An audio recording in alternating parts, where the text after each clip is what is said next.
नमस्कार जय जगन्नाथ मु ज्योतिर्विद पंडित इंजीनियर नीलांबर पाणी आज आपण मान एक बहु मूल्यवान प्रतिक्रिया मुझे कहूँ आपण बहुत त्याग करुँच अन्यर प्रशंसा स्नेह श्रद्धा सम्मान पात्र होगापी चाहूँगी किंतु दुर्भाग्यवशत आपण हो पारना संपर्क क्या सहित सुदृढ़ बा दीर्घस्थायी होना समस्त प्रिय भाजन बा समस्त पाखु स्नेह श्रद्धा भल पाइबा सम्मान ममता पाइबार श्रेष्ठ उपाय यह एक बहु परिचित उपाय।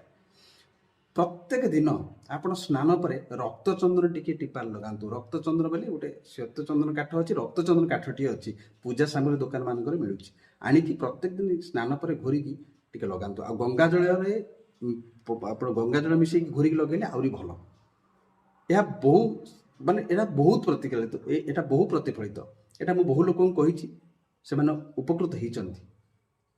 बेले बेले आपण जिते भल करूँ समाज आपको खराब कह आप जिते भल संपर्क भावतु सी आपंकर व्यक्तिगत स्वार्थ अच्छे कहीकि सी संपर्क एड़े जी आपणकर जो चिंताधारा आपड़ कौन भाई मुझे दुई पद मिठा कथा टी हस कहि पर आपना पर को आपणार करी मुझे भल संपर्क सहित स्थापन करी किंतु हो पारनि आजिकल समाज रे।